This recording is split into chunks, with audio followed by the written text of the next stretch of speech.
We are weeks away from a snap election and party campaigns are in full swing. With so much at stake for all parties, it has come down to messaging, record and perception.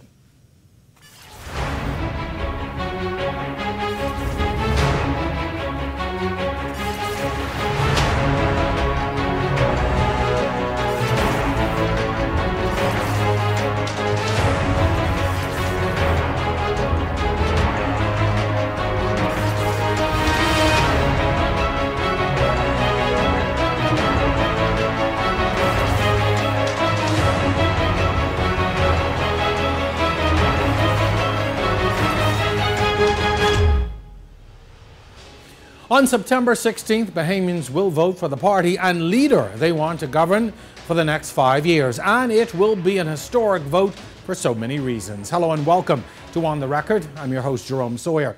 After 5 terms from the Progressive Liberal Party starting in 1967, the Free National Movement was elected as government in 1992.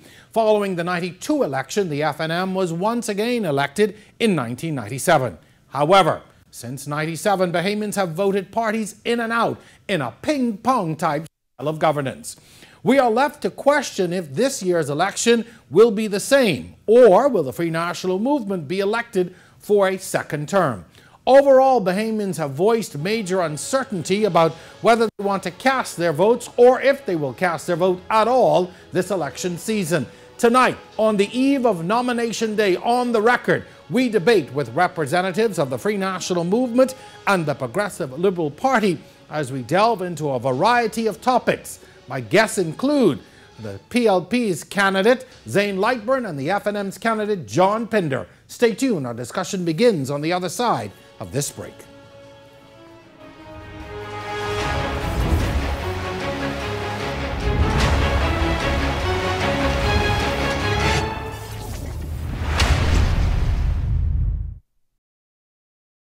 Every new season of On the Record, we push the limits, venture into unknown territory, take our cameras into places unseen before. We share the stories and experiences that affect us all. And now it's time for Season 5. On the Record, Thursdays at 8 p.m. on RTV, cable channel 212, and streaming live on Facebook.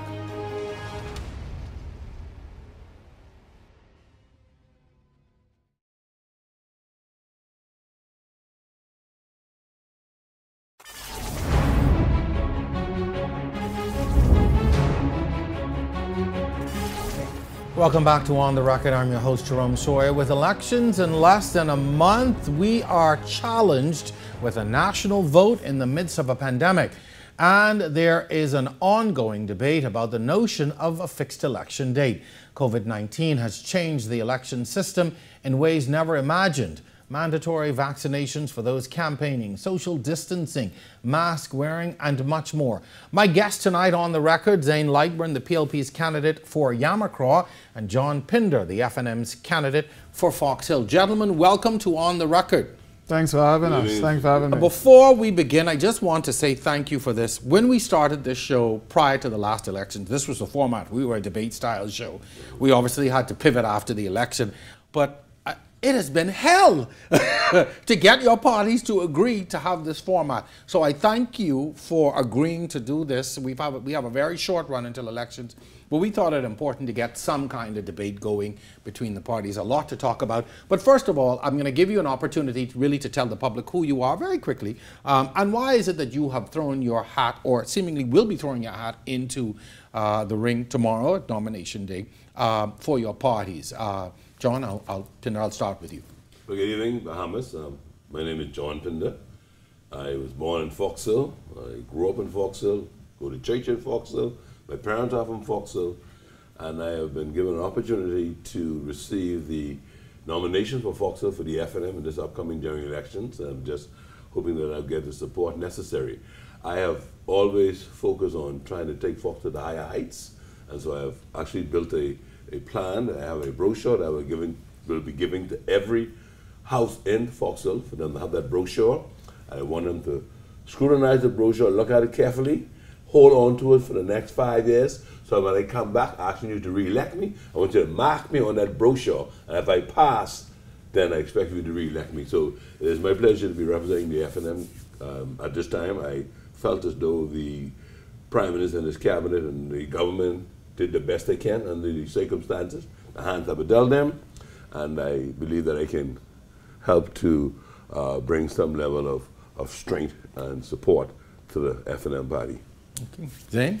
Thank you, Jerome, and thanks to my worthy comrade who is here joining us. I am the Progressive Liberal Party candidate for Yamakro. I am an educator by profession. I was born here in Nassau. I moved at a short age, at a young age, to Eleuthera, where my father is from. Mm-hmm. My mother is a Cat Island woman. I went to Preston H. Albury High School, where I would have graduated, returned to Nassau on a government grant, which was free education. The College of the Bahamas would have offered at that time, the government, the College of the Bahamas. And I studied education, history and geography.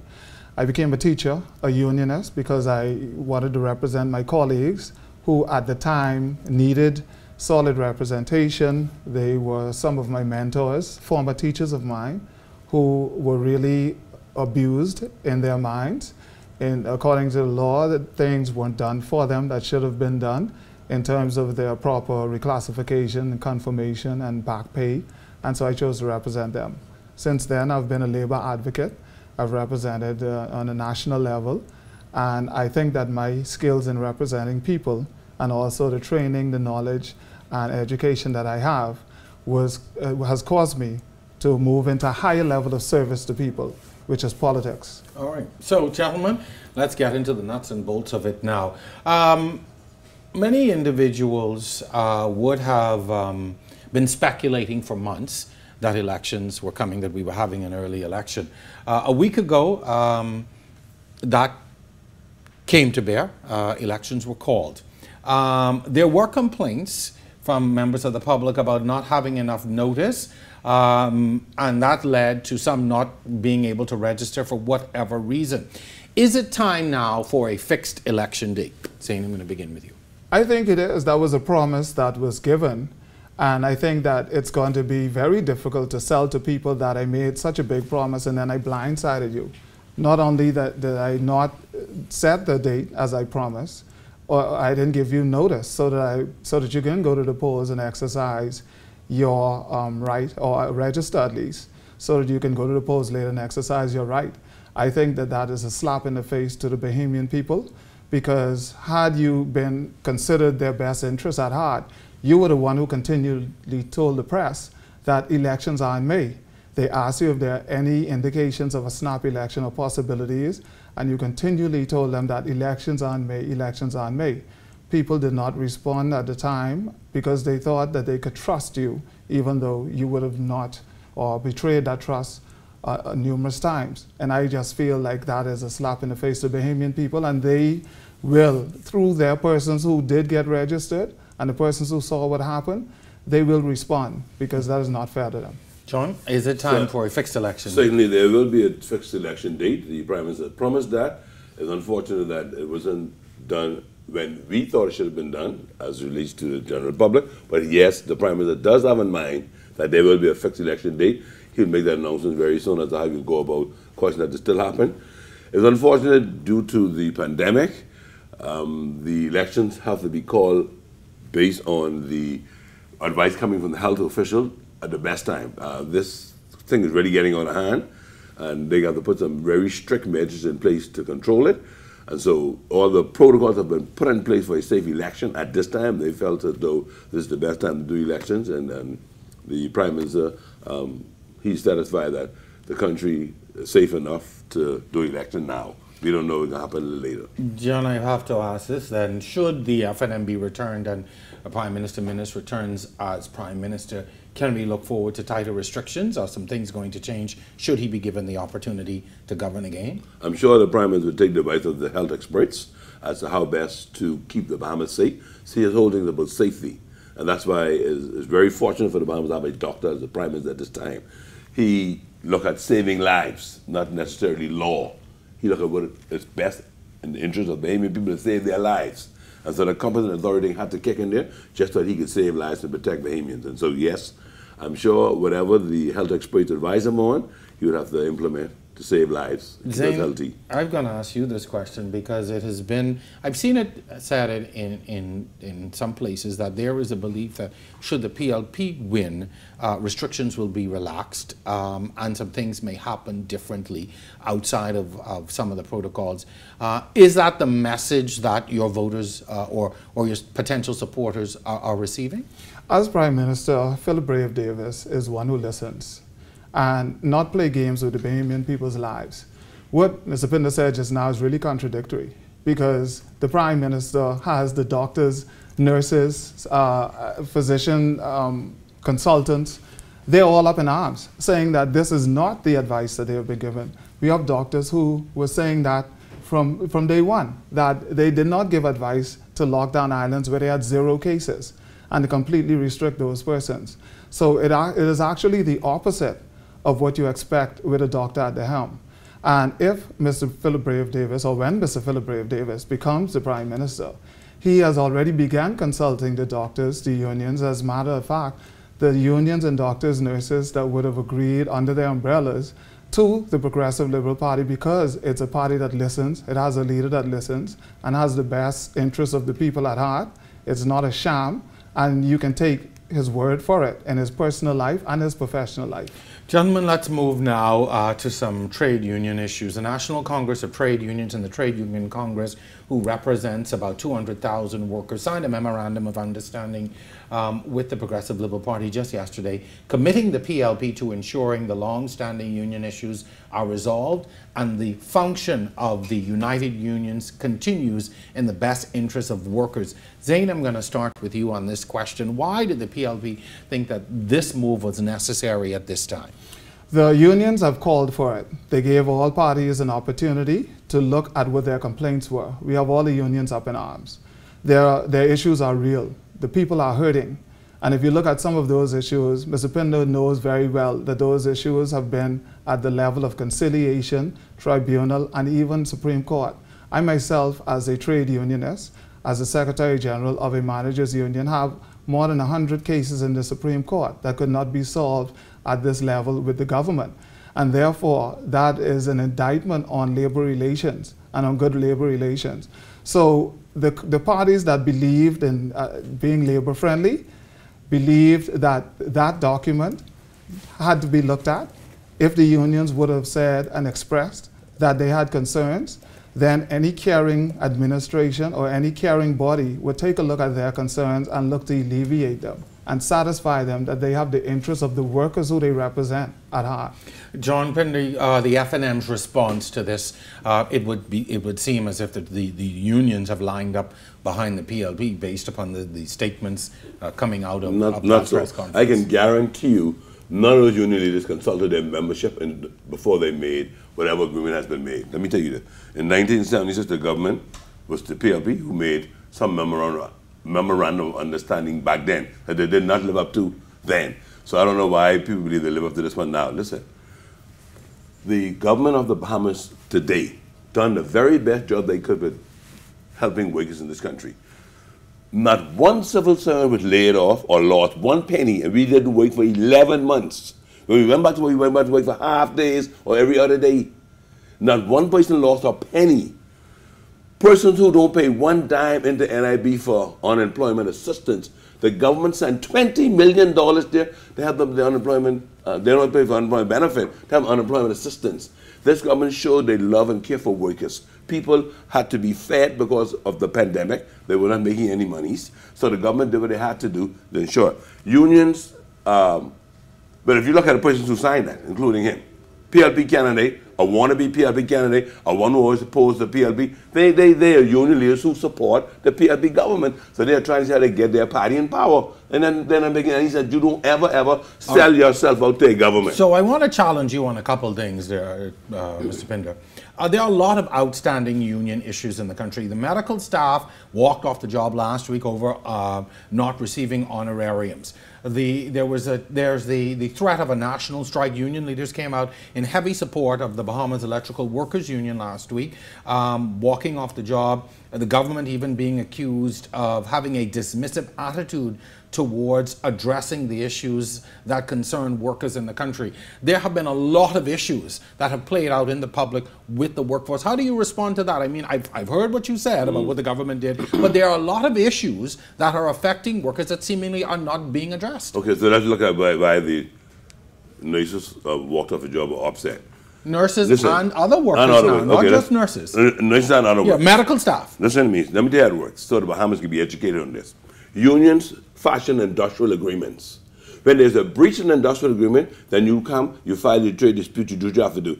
There's no violation of this industrial agreement. People heard that the World Health Organization sent $5 million to the Bahamas to ship it to health workers. There's no record of that, no record whatsoever. That's something that propaganda from some other side. And people bought into that. And they believe that the government's sitting on their $5 million, they ain't give them nothing. The World Health Organization can afford to give the government of the Bahamas $5 million ship between healthcare workers, and they ain't give Trinidad nothing, Barbados nothing, and those other Caribbean countries doing worse than the Bahamas. Give me a break. That's only propaganda. But let me tell you this. As long as there's conciliation, it has to do with you breaching the industrial agreement. Trade unions need to understand that there's nothing in their agreement speaks to honorarium. But again, nothing. People are angry and walking off the job. There's something wrong. Okay, but that's not the government. No. I dealt with a case for the electrical workers in BBL. Hard-head human resource managers who don't know what they're doing or not following what the industrial agreement said. And it only affected 3 or 4 persons, not the entire workforce. Only 3 or 4 persons were affected by that, okay? But the union going to leverage now. When our trade union leader, I did the same thing. When there's a general election, you try to leverage. But I just was a very reasonable trade unionist, okay? I didn't sell my union out to no government. All right. Mr. Lightbourne? Well, there's so much things wrong with those statements that Mr. Pinder made. And I think it's a slap in the union's face and the workers of this country's face who have real issues. He is saying they don't have any real issues. No, that they the have union issues, is just but taken. and just for correction, I did not sign on any document. You I don't have the power to right sign on a document. I just want to correct a number of things he said.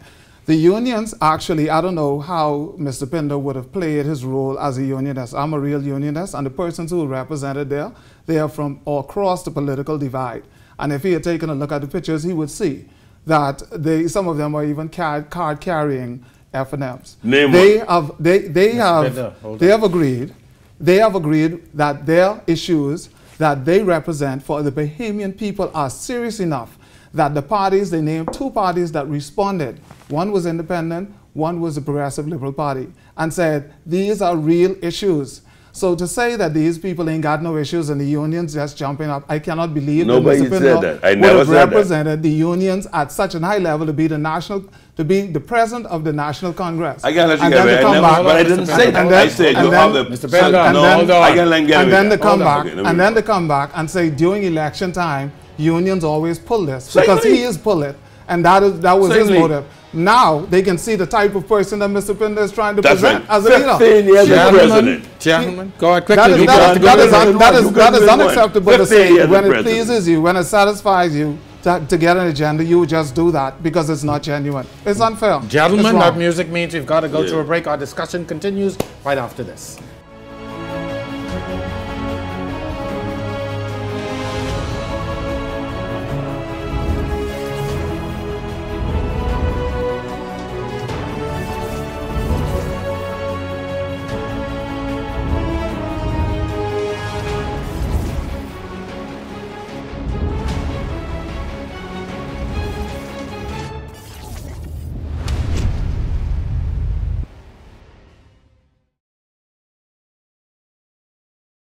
Every new season of On the Record, we push the limits, venture into unknown territory, take our cameras into places unseen before. We share the stories and experiences that affect us all. And now it's time for Season 5. On the Record, Thursdays at 8 p.m. on RTV, cable channel 212, and streaming live on Facebook.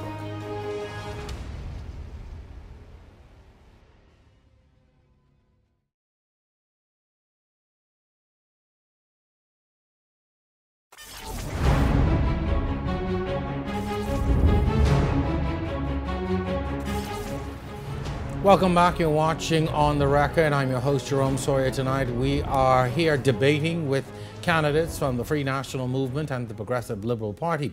Although the FNM government was tried with both Dorian and the global pandemic, the party has come under a lot of criticism for its handling of both. My guest tonight on the record are Zane Lightbourne. He's a PLP's potential candidate for Yamacraw, and John Pinder, the FNM's potential candidate for Fox Hill. Gentlemen, tomorrow, in just a few hours, you will both be seeking to be nominated in your respective constituencies and square off in the September 16th elections. One of the things that we know from our own polling that will be foremost on the mind of voters is this pandemic, where we've come and potentially where we could be going. PLP Senator Dr. Michael Darville, in a statement addressing the recent COVID-19 orders, mentioned that the FNM had a complete lack of strategic planning and effective policy making. Where do you believe the FNM went wrong in this pandemic? Zane, I'm going to begin with you. First of all, the FNM, I think, would have been given a document from us because we didn't see a plan. They did not allow for free testing so that they can know where people are. The testing prices were high. A number of persons could not afford to test, and therefore, once infected, there were a lot of lockdowns, even, and there were the extensive lockdowns to the extent that islands that didn't have any COVID cases were not allowed to move around or even go to the store. There were persons who were arrested on the road for breaking very simple rules of necessity, like going for water. They were given surprised announcements of lockdowns before they could prepare and buy groceries, and then told to stock up as if everyone had this chunk of money sitting there and could go and fill their grocery carts enough to stay home. People were living hand to mouth, and under a PLP government, as we have presented, a COVID plan comes ahead of that.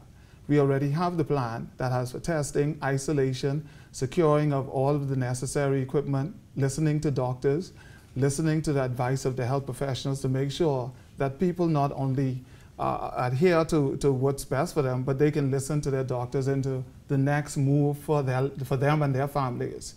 We believe that vaccination is free choice.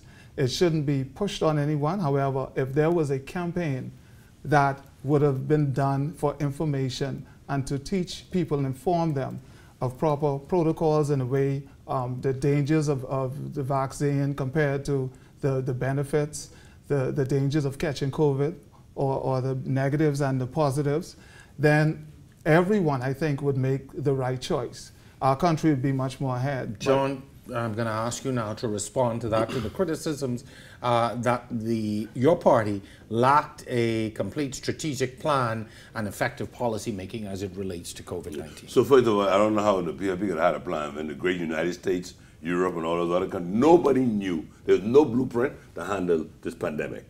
And so fortunately for us, we had a doctor as the Prime Minister who had some medical experience, some scientific facts that he can work with. He put the best team he could put together to work along with him for us to fight this pandemic. They came up with strategic planning as it relates to ensuring that people social distance, people do regular hand washing, people wear the face masks, and at the end of the day, they start to encourage us to be vaccinated to save lives. It's about saving lives. And so people talking about it's not to be mandatory to take the vaccination. The government did not make it mandatory, but the government encourages you. They show you statistics. They show you all the evidence in the world where if you are vaccinated, you can save your own life. Even if you get it, you would not be in a critical state. And so I cry shame on all these so-called politicians who are run and still is not trying to encourage people to do what is right. All I say to people is, before you get the peg, pray about that. When you eat and you bless your food because you don't know what's happening with the food, so that the food could do your body good. Pray and ask God to bless that peg so it does your body good. I think the government did the best they can under the circumstances. Let me ask you this. The FNM and the PLP, but some of the FNM has been accused of politicizing this crisis. You see the ads where the FNM has done, the Prime Minister has done this, has done that. Took on the responsibility or took the credit when the numbers were down and things seem to be a lot better. But the FNM has been accused of politicizing this pandemic. How do you respond to that? So the total reverse is the PLP. Had the PLP leaders work with the government and listen, let's put politics aside, let's do what's in the best interest. They have Mr. Dr. Dowell. He claimed that the government charged people for getting the test done. Well, the PLP have a number of doctors. Did they offer any free testing to anybody? Did they offer any discount testing to anybody? They have hundreds of doctors involved in the PLP party. I didn't hear none of them offer free testing. As a matter of fact, their leader run and gone to the United States when he had his infected. But the bottom line is the government tried its best based on the scientific studies to keep the country safe. So you're saying you don't believe that the FNM politicized? No, man, we try to save lives. We try to save lives. Zane, you're and the PLP has been accused of doing the same thing, of politicizing this. To answer, I don't believe in that opinion, but to answer his question, there are a number of... Well, that was my question. Did the PLP politicize it? No, I don't think that we did. The PLP provided a plan. The PLP is a political party, and some people may say because you're a political party, you're presenting a plan, you're making it about politics. We have offered our help to this government. Our leader has reached out to the leader, the government, to the FNM's leader, who is the Prime Minister, and he says he don't want to hear from my leader. And so we have also given an opportunity to sit down and do this for the good of the Bahamian people. We had candidates to speak to. We didn't offer any free testing. We had candidates that offered free testing. Mr. Cooper, Ms. Pia Glover, you have all of the records of candidates who did offer, give free testing to people. And what I'm saying about this pandemic that has a lot of people confused is that our country, it's clear right in front of our eyes that people have been lied to. We're living in, it's like we're living in 3 different countries. The rules for different sets apply depending on where you live. If you live on one end of the island, you know that you're going to be arrested for simple things that are necessities. If you live on the other end of the island, everything is open. It's not the same rules. And we know where it is. I don't want to call any particular group, but everybody has seen this. We had a whole minister in the FNM resign over the fact that he broke the rules in bringing people in. When people came in beside that, tourists could have come in without being tested. And then Bahamians were blamed for causing COVID to go up. And not until the numbers went up and it was dire, then just what we were calling for, to just ask people, even though you're vaccinated, come with a negative test. They ended up doing that, but that's after many lives were lost. This is not time to play games with people. So let's talk about vaccinations for a moment. I'm going to begin with you, Zane. Has the PLP, in your estimation, done enough to push the message of vaccinations and getting vaccinated? Do you think your party has done enough in pushing that message? Of course, we could always do better in pushing the message, and I'm talking about all of us. I don't think that you've ever done enough as long as people are still getting sick and dying. Every message should be about either getting vaccinated or seeking information from your doctor. And that's on the entire country. I think that until we get this to a place where we need to have it for the betterment of our country, that we need to have our messaging directed in that way. But I would say this, the testing is very important. Free testing is very important. Persons need to be able to afford to get testing. A lot of persons can't afford $30 every time. We need to isolate and know where these people are. How do you know who to isolate if you don't know who's infected? The doctors have advised this. This is the party that actually listens to the doctors, to the nurses. And that is the reason why they signed off with the Progressive Liberal Party. So in all fairness, I think that our messaging has been very solid, but we can always do more. I've had Dr. Dowell speak at my council meetings a number of times. We've had other representatives who spoke in support of getting vaccinated. All right, John, I'm going to kick this question back to you as it relates to vaccinations. Could the FNM have done more as well to reach across party lines and other lines to present more of a unified front in pushing the message of getting vaccinated? I thought the Prime Minister was very wise when he chose Dr. Dad Regis, a regional known, respected physician, to head that whole campaign and to deal with that. I think it was incumbent upon her to do what was necessary to get persons involved, to get persons educated. I'm sure the olive branch was extended to all physicians because it was a fight to save lives in the Bahamas. I can't say that they didn't or did give any sort of support, but I know one thing. Leaders are very important. If your leader isn't pushing it, and you have a very, very senior QC that is telling you you don't have to take no vaccination against your constitutional rights, then people ain't gonna take it because they figure if you mess with me, I get into the lawyer. And so I thought it would have been a more united front if I had seen the QC and if I had seen the leader of the opposition. Even sit with Dalregis. You don't have to sit with the Prime Minister if you think it could be political. Go sit with Dr. Dalregis, who really headed this whole thing to try and guide us through this process. Gentlemen, we are at the point of another break. If you are enjoying this debate, stay with us. We have a lot more to come on the record right after this.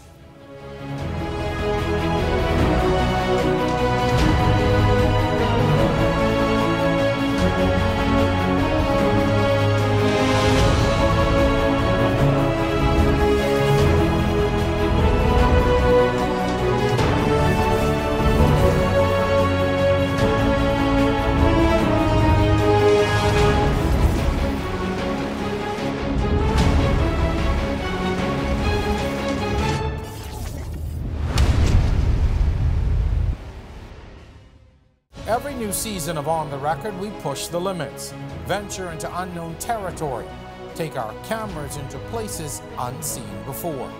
We share the stories and experiences that affect us all.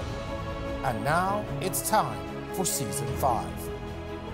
On the Record, Thursdays at 8 p.m. on RTV, cable channel 212, and streaming live on Facebook.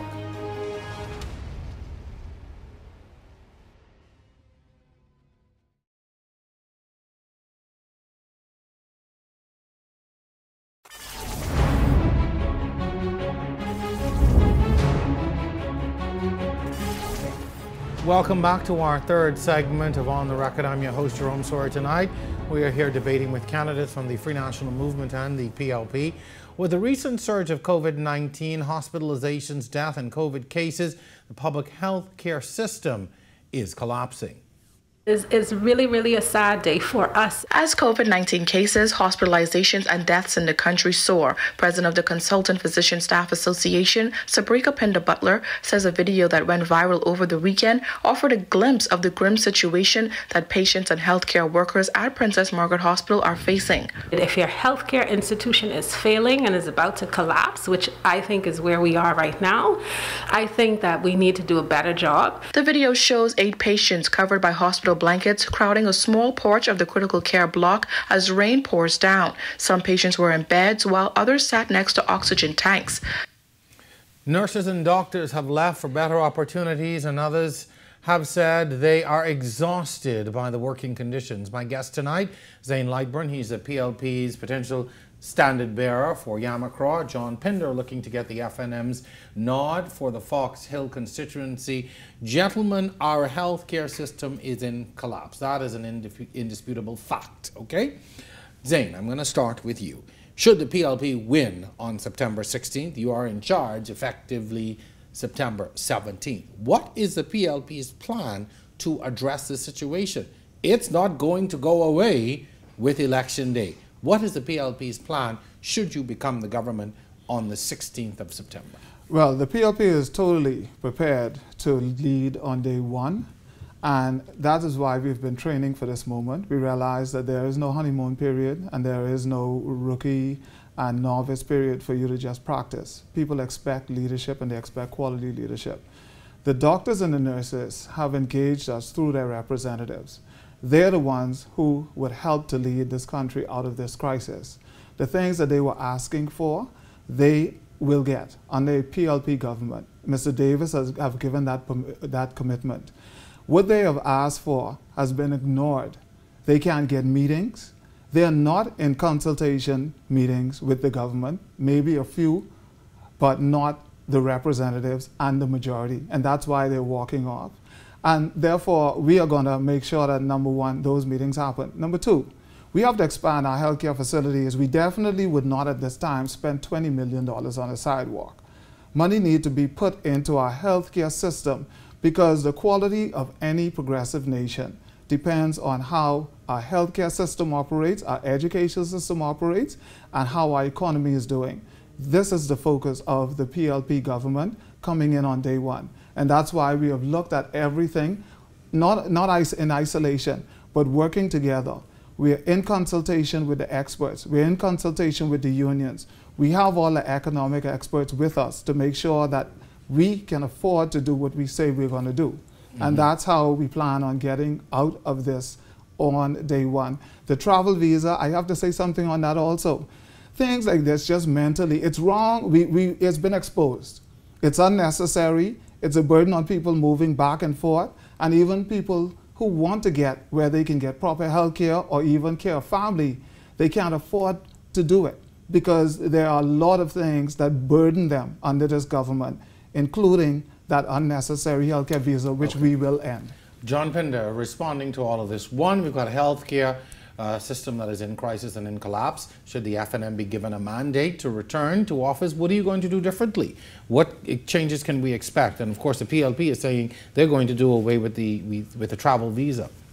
So certainly the hospital, there was a need for a new hospital for many years now. For at least 2 decades, we should have already tried to focus on the relocation of Princess Margaret Hospital, but that's easier said than done. You're talking $300–400 million to do such a project.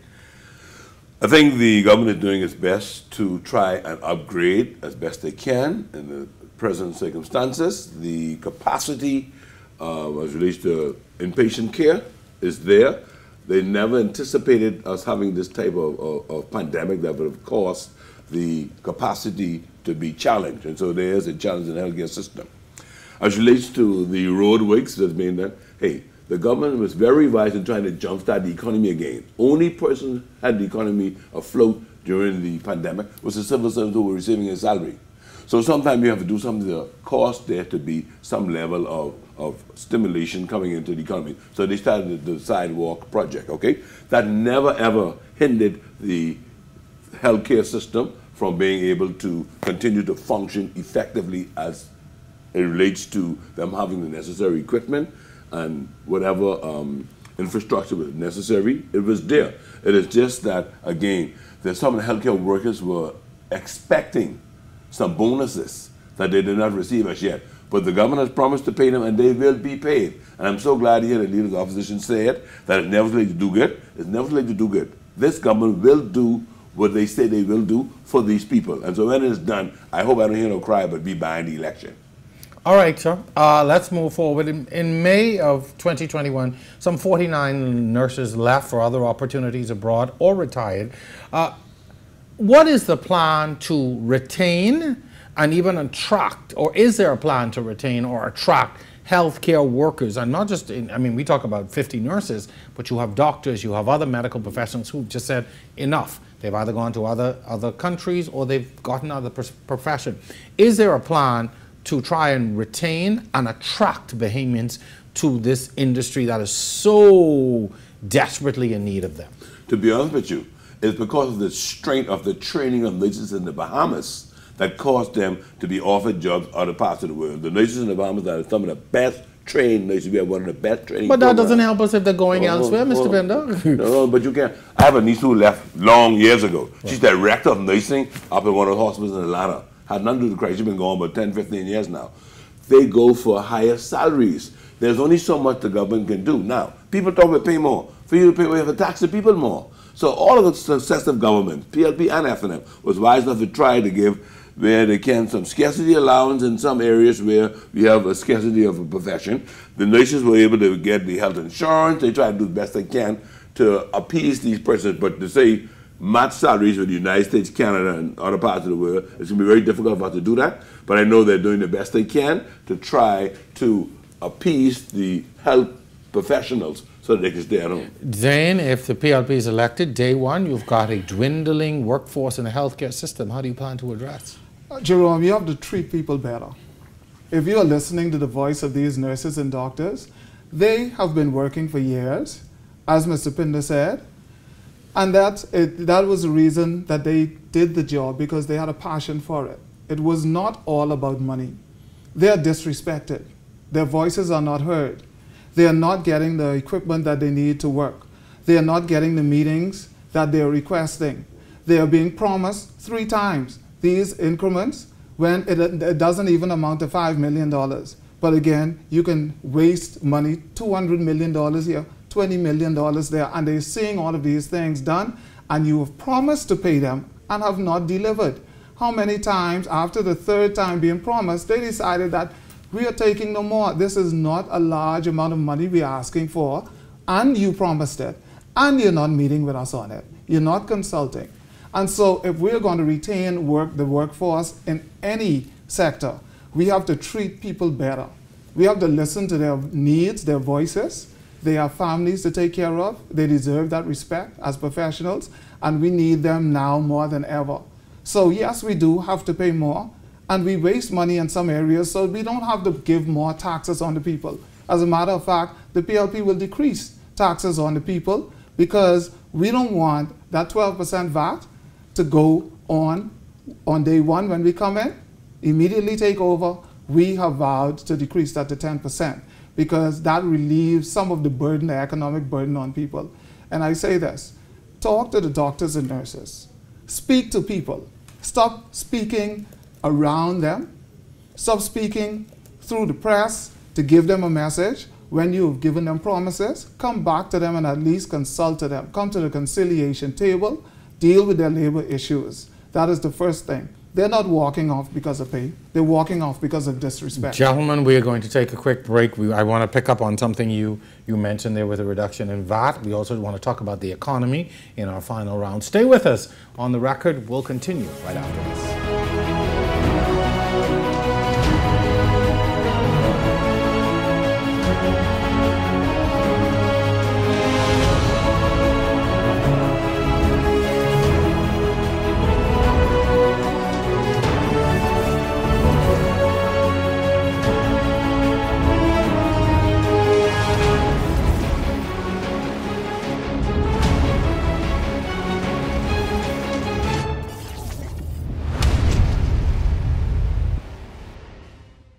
Every new season of On the Record, we push the limits, venture into unknown territory, take our cameras into places unseen before. We share the stories and experiences that affect us all. And now it's time for Season 5. On the Record, Thursdays at 8 p.m. on RTV, cable channel 212, and streaming live on Facebook.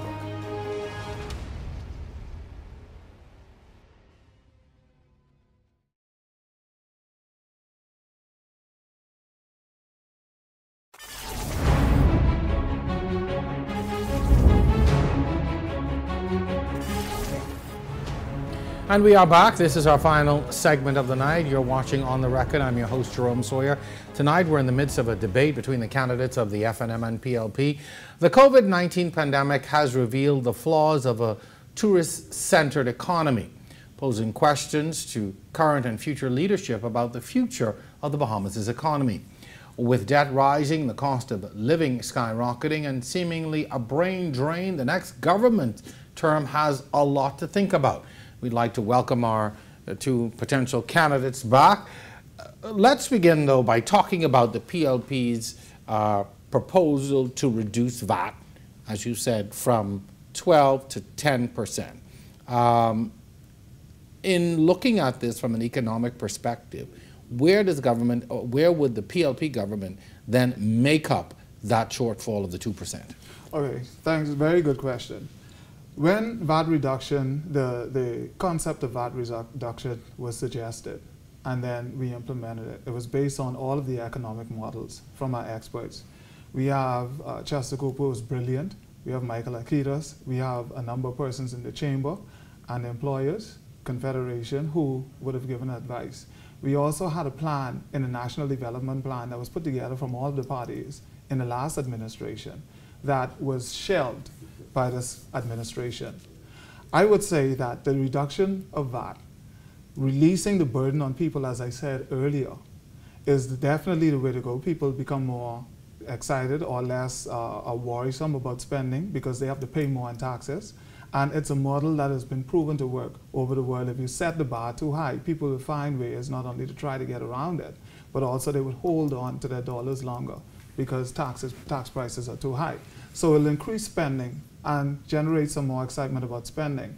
Also, implementing a tax collection agency that we would have put in place that was, again, shelved and sidelined by this administration.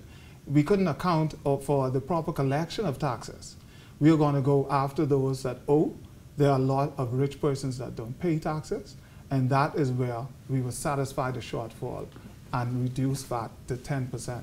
John Pinder, your response to the PLP's proposal to reduce VAT to 10%. So I hope they wouldn't make the mistake that other politicians made.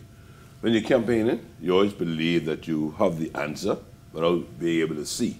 I believe a more responsible statement would say, when we get in there, we look to see what we can do, and where we can, we will do that.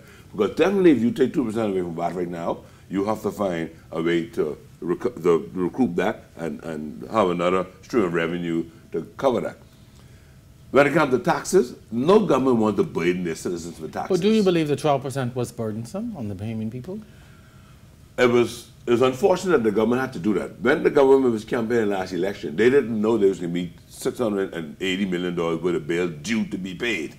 And in an effort to reduce the interest on that, so that they don't get from 680 million to 700 million or 720 million, they say, you know what, we have to take some steps to pay this now. The only way we can do is we have to increase VAT. Let's see if we can pay this now. But they had intentions of reducing the VAT before this election. Unfortunately, Dorian, well, first Irma, then Dorian, and then the pandemic. And so the economy kind of crashed. And so they didn't have an opportunity to put their economic plan in place so they could reduce VAT and cause there to be less tax. While on the topic of the economy, gentlemen, gone are the days when tourism seemingly could sustain us all. We learned again in this pandemic that such a heavy reliance on an industry that can be so volatile, that really depends on global spending. We've seen the dangers of that. John Pinder, I'm going to begin with you. What are the plans for the FNM, if given an opportunity, to diversify this economy a little bit more? We have been the benefactors of great tourism, but we see the fragility of that industry. Are there plans? What are they to try and diversify our economy? I can only say that the Prime Minister will roll out his plans for that very soon. You'll be able to have that and scrutinize it. But let me just say this. The one thing I appreciate is they're now giving the natural resources some sort of attention. And so that was a very smart thing the government has done. I believe once we can tap into our natural resources, of course there'll be some manufacturing companies that relates to what can add jobs to the economy from the aragonite and some of the other natural resources. I think that's the way forward. And so I've already seen that happening, where they have a team in place now that is looking at, there's a committee in place that is reviewing the natural resources. And based on what revenues you can receive from that, I believe that will put the country in a better financial position. It'll bring a new source of revenue. We won't have to be so dependent on tourism. We can now diversify the economy, and as a result, we can reduce VAT. Response, sir? We need to expand ownership for our Bahamian people. We need to create new jobs across the spectrum. In our plan, we spoke about the blue economy, we spoke about the orange economy, our arts and entertainers. Entertainment, sports tourism, this government, this present administration would have caused these things to stop. There was no Dorian, there was no COVID at the time. We suspended activities that would cause our sports enthusiasts to put more into training, more attention, more investment into our students who come out of school to put us on a national stage. We see what we can do with talent. Our musical talent, our artists, the other day were in protest because they don't feel like they're treated fairly. We don't have the amount of entertainment in the hotels. We have a plan for causing the tourism sector when it comes to the cruise ships to make sure that they buy into our culture and that they have culture on board that is Bahamian.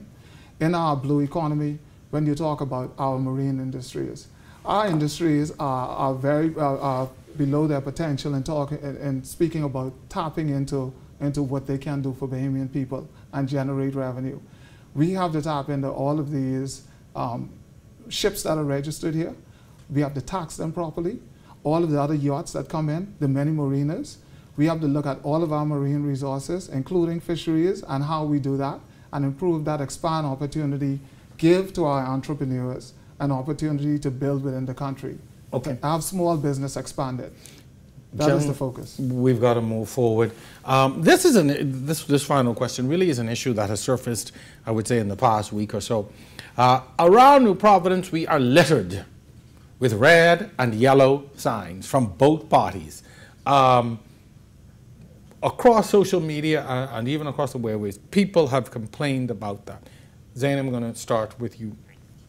Was this a wise decision to pump so much money into all of this paraphernalia at a time when people are still in need of basic things? We look at that and we see that as wastage. I'm going to start with you, John. I'm going to do this exact same question. Was that a wise thing to do?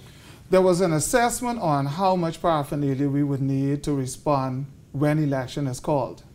We anticipated that they would call an early election because of the flip-flopping on this issue and a number of things that were going on that seemed to be, okay, there's going to be a surprise on the people, despite what the Prime Minister said, as if it was not going to be a surprise.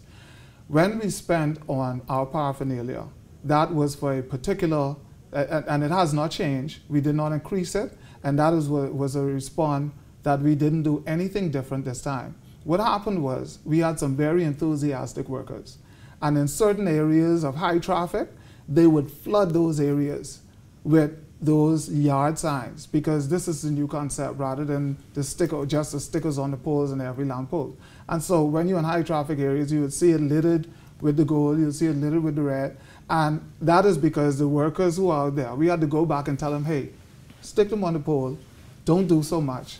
We have to gauge how we do this because it's looking like you are just wasting these things. Okay. And if you go through some of the neighborhoods, then you don't see any. So it wasn't more, it was the same amount, and it was done in anticipation a long time ago. John Pinder, same question to you. Was it wise to spend this kind of money, to put out this kind of paraphernalia with such a short period of time? So what we thought was wise is to get our message out there. It's about your future. We want people to understand that a new day is only one day. We want you to look at what's going to happen for the rest of your life. So it was about your future. We thought it was important to get the message out there. We didn't overspend. A lot of persons donated stuff to us. And so as a result of that, we look at it as though we spent a whole lot of money. But a lot of people say, no, hey man, listen, we can get this message out there. We'll help you with your printing and we'll help you get some stuff out. So we're able to get the message out there. But when it comes to elections, it's very important for people to feel you, to physically see you, to know that you care for them. And so when you put your message out there, it tells them, listen, this ain't just about the election day or one day. This is about my future, and so I want to be able to see what you're going to do for me. So you put these things out there as best you can in the ad forms, in the brochure forms, and in the gardens form, whatever, stickers form, all that sort of thing, as a way to make sure people can read and see the message. Gentlemen, we are out of time. I do want to thank you again for taking the bold step to come on the show. I've been asking the parties for months. It's just unfortunate that we don't have more time to do more of these, but I appreciate you coming on and debating the issues, bringing your party's perspective. We wish you the best of luck. Elections are exciting times in the Bahamas. I'm always excited because it means that I get to be on the forefront to watch it all happen. Best of luck to you. Thank you so much for representing our country so well. This is what we need, and at the end of the day, come September 17th, we are still all Bahamians. That's what's most important. Gentlemen, thank you so very much. Well, that's going to do it for this week's edition of On the Record. I want to thank my guests for taking time out to be with us, and of course to my technical and production staff for making it all happen, and of course to you, our audience, special thanks for watching. We'll see you again, same place, same time, right here on The Record.